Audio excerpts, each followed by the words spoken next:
자, 정치 이슈 살펴드리죠. 조차가 파헤친다. 한국정치학회 이사 조경은 교수, 부경대 정치외교학과 차재근 교수 두 분 함께합니다. 어서 오십시오. 어서 오십시오. 예, 뭐 개헌 관련자들이 줄줄이 기소되고 있는 상황인데 윤석열 대통령에 대한 조사는 한 번도 이루어지지 않고 있습니다.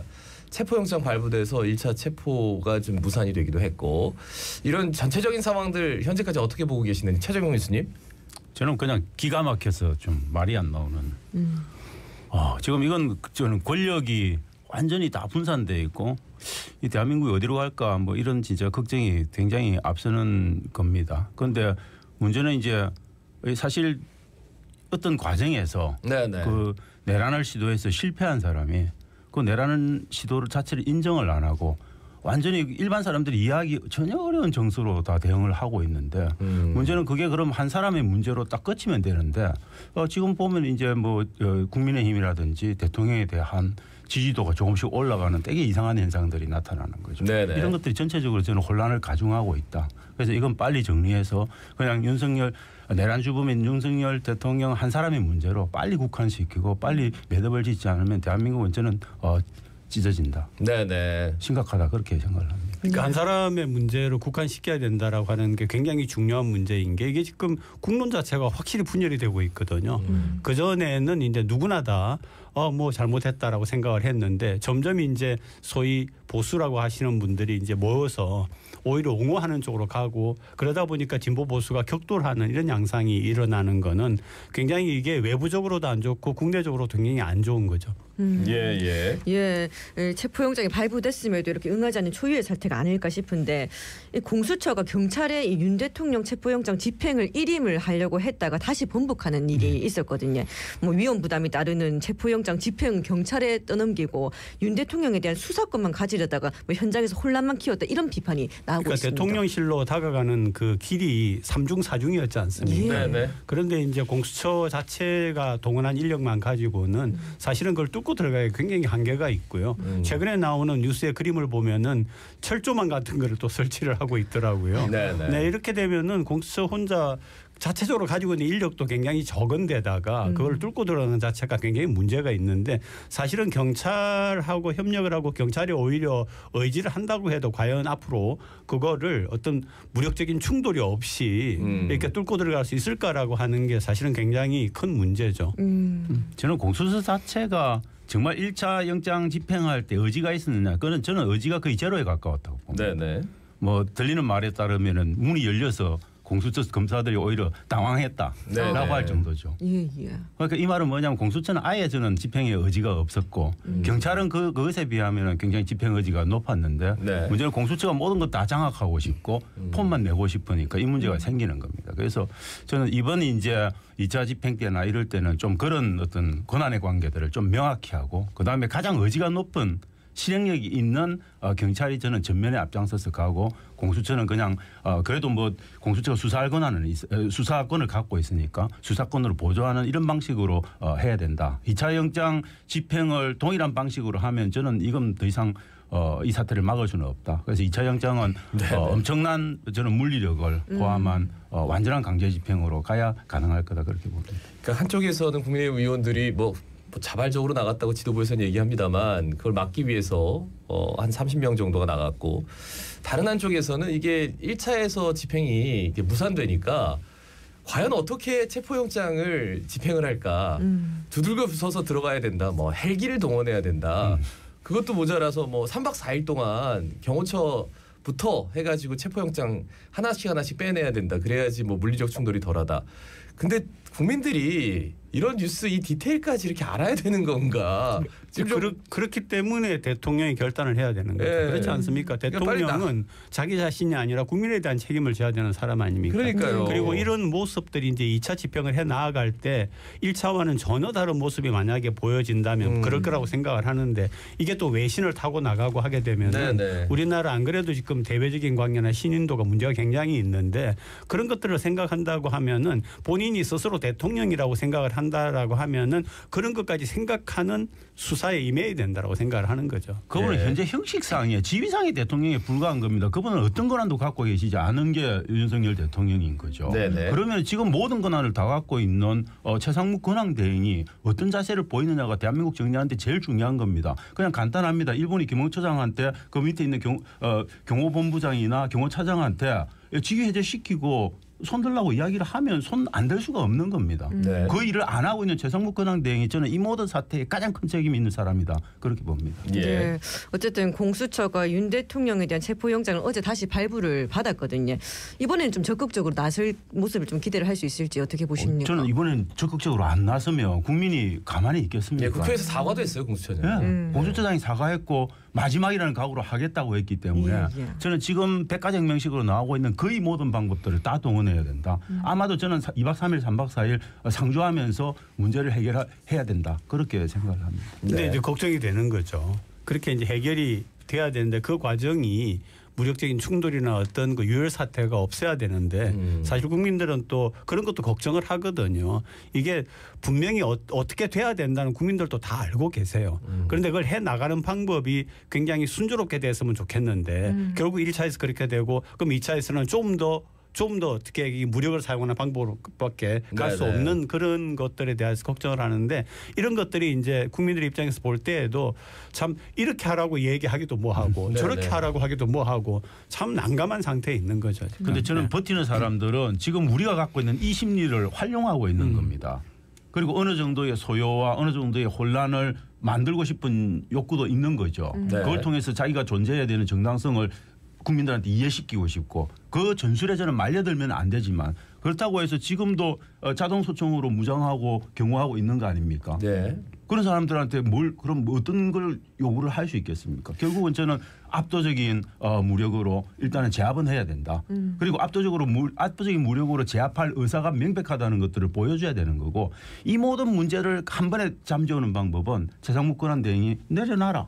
한마디만 하면 되는 겁니다. 저는 한편에서는 왜 대통령 취임할 때 선서하잖아요. 국민의 안위를 보장하고 경호처 직원도 그렇고 지금 들어가는 체포영장 청구에서 들어가는 집행하는 그 경찰, 공수처 직원들 다 국민입니다. 근데 그분들의 안위는 생각을 안 한 것인가 싶어가지고 본인이 직접 나와서 당당하게 받는다고 했는데 자꾸 앞뒤가 달라져가지고요. 그러니까 제가 아까 지적했던 게 그 말씀이죠. 결국은 혼자서 풀 수 있는 문제를 이렇게 국민들에게 피해 줄 뿐만 아니라 또 말하자면 공무를 집행하는 사람들에게 피해를 주고 또 대외적으로 신인도까지 낮추는 그런 행동을 한다라고 하는 거는 정말 그 전에 있었던 행동 못지않게 더 큰 문제가 있다라고 하는 얘기죠. 저는 윤 대통령은 그럴 수 있는 수준을 이미 넘어서신 분이다. 네네. 국민적인 판단도 아마 그분은 하기 힘드실 거다. 결국 외압에 의해서 정리되는 수밖에 없다.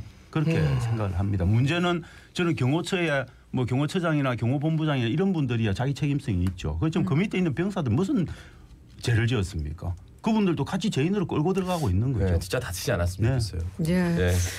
윤석열 대통령 탄핵 심판 사건에서 청구인인 국회 측이 형법상 내란죄 혐의를 탄핵 소추 사유에서 제외하자고 하면서 좀 논란이 일고 있거든요.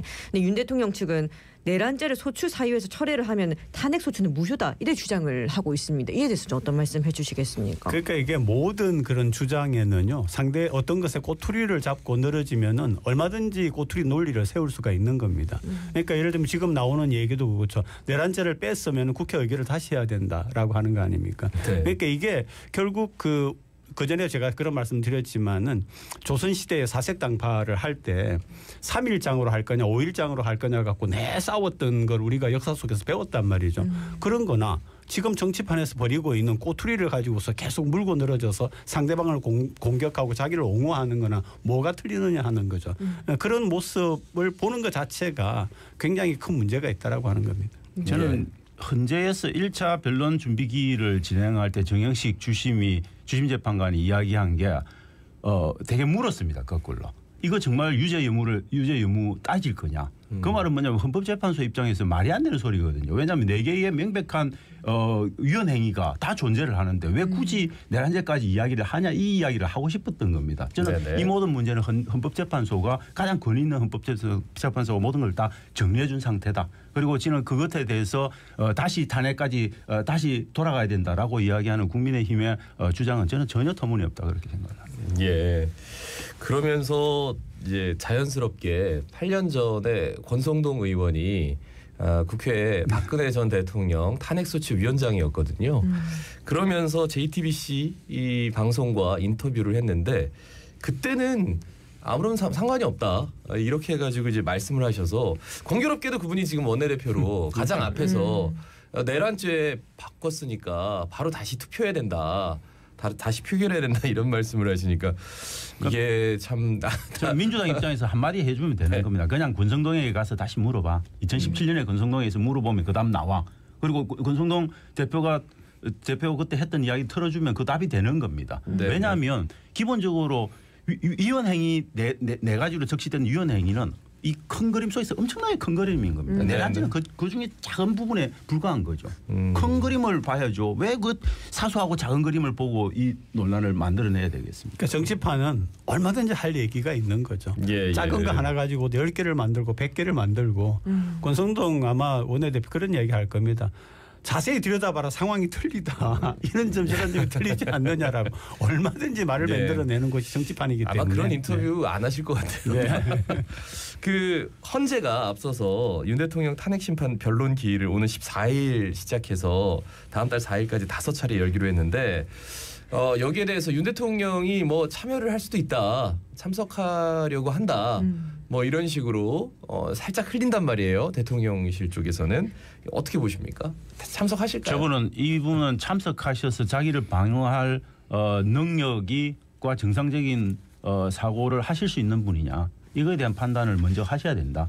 그래서 저는 안 나올 가능성이 굉장히 높지 않을까 그렇게 생각을 합니다. 예. 아마 뭐 본인의 입장을 적어도 대리인을 통해서는 얘기할 거라고 저는 봅니다. 왜냐하면 지난번에 그 약간 이렇게 뭐 상 같은 거 하나 놓고서 국민에 대해서 얘기하고 기자들의 질문 받고 한 그런 사안이 있지 않았습니까? 이 상당한 기간이 흘렸기 때문에 본인이 할 얘기를 어느 정도 정리를 했고 어느 정도 이렇게 했기 때문에 본인이 나오든 혹은 서면이건 혹은 대리인이건 그런 어떤 절차는 있을 거라고 봅니다. 저는 안 나오시는 게 맞다. 나오시면 오히려 더 일을 키울 거다. 그분이 나오셔서 할 말씀은 뭔지는 이미 국민들이 다 들어서 알고 있습니다. 똑같은 말 되풀이할 가능성이 매우 높기 때문에 스스로를 보호하기 위해서 안 나오시는 게 맞다 그렇게 봅니다. 그러니까 이제 법적으로 나오고 안 나오고가 아니라 지금 현재 있는 정치적인 상황에서 나오는 게 유리하다라고 판단하면 나온다. 이를테면 지금 지지파들이 모여 있지 않습니까? 그런 분들에게 할 얘기를 편지 한 장이 아니라 법정에서 이제 자 이런 점에서는 나도 법조인인데 이렇다 저렇다라고 하는 게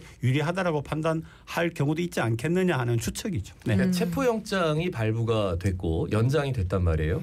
그러니까 체포된 상태에서 나갈지 아니면은 이마저도 이제 무산이 돼서 그 변론기를 맞춰서 탄핵 심판장에 나갈 때 체포될 수도 있기 때문에 그렇게 되면 앞을 내다볼 수가 없습니다 지금. 체포는 돼야 되는 거고 체포가 안 되는 대한민국은 저는 상상하기 어렵다. 그럼 체포 안 되고 음존하는 내란 수계의 범죄자가 음존하는 그 상황을 대한민국을 어떻게 설명하실 겁니까? 그리고 또 들여다볼 것이 앞으로 윤 대통령이 탄핵 심판 과정에서 헌재가 형법상의 내란죄를 안 따지고 헌법 위반 여부만 판단을 할지 아니면 뭐 탄핵소추위원단이 탄핵 사유에서 이 내란죄를 처리한 건 무관하게 형법상 내란죄 성립 여부까지 다 들여다볼지에 대해서 좀 명확한 판단 기준을 제시해야 한다 이런 주장이 제기되고 있거든요. 저는 헌재가 지금 판단 기준을 저는 이미 갖고 있다라고 봅니다. 그건 아까 말씀드렸듯이 1차 변론 준비 기일에 헌재가 앞으로 헌재 재판에 어떻게 가야 된다는 것들을 대충 이야기를 하고 있는 거예요. 그래서 아마 저는 정리된 그 방식 내란죄까지 굳이 갈 필요 없이 4개의 명백한 위헌 사유에 대해서만 판단하자. 그리고 헌법재판은 원래 그렇게 해야 되는 겁니다. 헌법재판소에서 왜 유죄 유무를 판별하라고 있는 재판소가 아닌 겁니다. 그렇기 때문에 그렇게 가는 게 저는 맞을 거다. 아마도 그렇게 박근혜 전 대통령을 돌이켜 보면 그분의 이제 수사 그러니까 내란죄가 아니었기 때문에 수사 같이 들어가진 않았는데 어쨌든 그분이 이제 대통령으로서 계속해서 현직을 유지할 수 있겠느냐 그것만 따졌거든요. 거기에 대해서 그래요. 그 지금 다른 얘기인데 윤석열 대통령 탄핵 소추안 가결 이후에 대권 주자들이 몸을 풀고 있어요. 편들어주는 것 같은데 특히나 국민의힘 홍준표 시장 같은 경우에는 편들어주는 것 같은데 자기가 몸을 풀고 있다 뭐 이런 얘기를 해서 좀 앞뒤가 안 맞는 것 같아가지고 저는 이분들 몸 푸는 게 국민들한테는 엄청나게 불편하게 보일 겁니다. 지금은 네. 몸 풀 때 아닙니다. 지금 엄청나게 혼란이 되어 있는 이 상황에서 왜 대선을 생각하면서 왜 몸을 풉니까? 지금은 대선과 계엄 탄핵 정국은 완벽히 분리돼야 된다. 저는 그렇게 생각해요. 계엄 탄핵 정국 먼저 정리하고 그 다음에 대선이 있는 거죠. 물론 연결되어 있는 사건이기는 합니다만 저는 그렇게 가서는 안 된다고 생각합니다. 그래서 지금 저는 몸 풀고 이런저런 이야기하고 있는 분들 다 조심하셔야 된다 그렇게 봅니다. 사실은 지금 몸을 풀 그런 시기가 아니죠. 그런데 또 한국적인 정치 상황에서는 상대적이거든요. 내가 먼저 이야기하는 게 유리할까? 아니면 또 누가 한마디 하면은 또 내가 가만히 있어야 되는가? 이런 것들을 생각을 하기 때문에 아마 뭐 민주당 입장에서도 뭐 현재 뚜렷한 그런 대권 주자가 있지만은 또 어떤 상황에 따라서는 머릿속에서는 여러 가지 생각을 하는 분들도 있을 거라고 생각을 하고요. 네. 네. 그러면서 이제 어떤 일이 있었냐면 그 30명 그 대통령실을 지키기 위해서 갔던 분들 중에서 부산의 정동만 의원과 박성훈 의원이 있었어요. 근데 이분한테 왜 갔느냐 했더니 계엄에 대해서 반대하는 건 아니다. 계엄은 잘못됐다. 하지만 공수처의 권한이 아니다. 그것에 대해서 법률적인 문제를 따지기 위해서 항의하기 위해서 나섰다라고 얘기를 한단 말이에요. 이거는 시민들이 어떻게 봐야 될까요?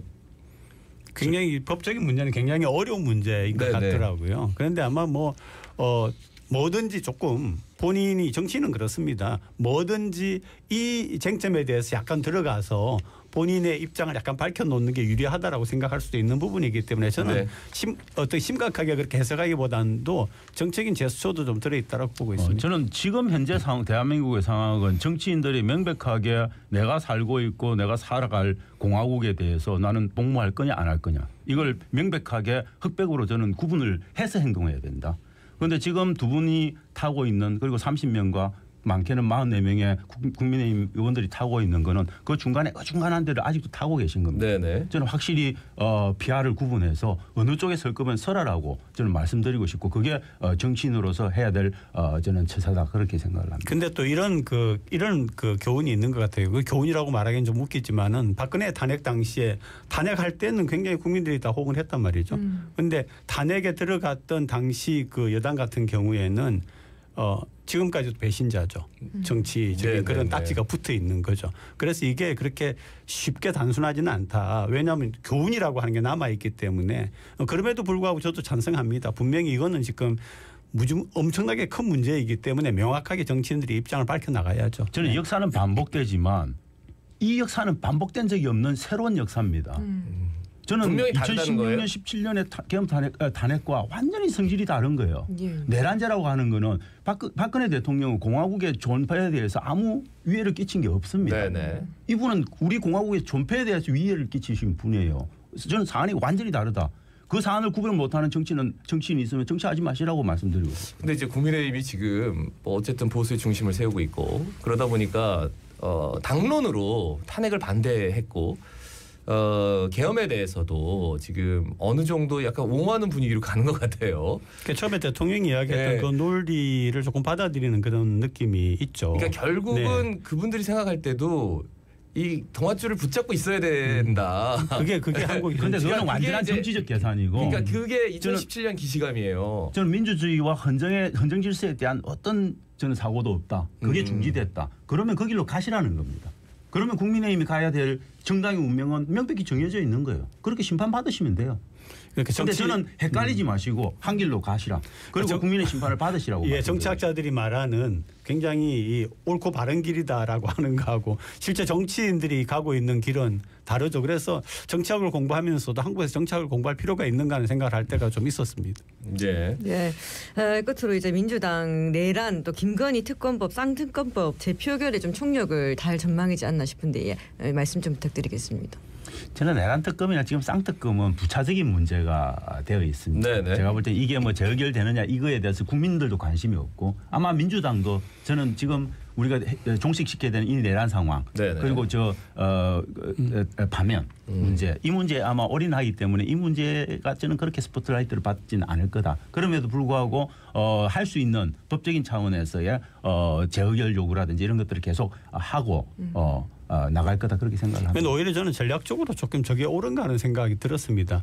이거 어떤 방법을 내세워서 그걸 한참 국민들이 들여다보고 있는데 또 딴 방법을 또 이야기를 하고요. 또 딴 방법을 이야기를 하니까 이게 뭐지라고 하는 생각을 아마 좀 하실 수도 있을 것 같습니다. 예. 내란 특검이나 상설 특검을 좀 확보해야 되는 이유는 검찰의 태도를 아직은 믿을 수가 없는 상황이기 때문에 네네. 특검으로 가는 게 더 안전하다 이렇게 보기 때문에 아마 놓칠 수는 없는 거죠. 알겠습니다. 여기까지 한국정치학회 이사 조경훈 교수, 부경대 정치외교과 차지건 교수였습니다. 두 분 고맙습니다. 고맙습니다. 네, 감사합니다. 예, 오늘 날이 참 많이 춥지에 내일부터는 더 춥다고 합니다. 추위 대비 단단히 하시기 바랍니다. 자갈차짐의 18,582회 김예지였습니다.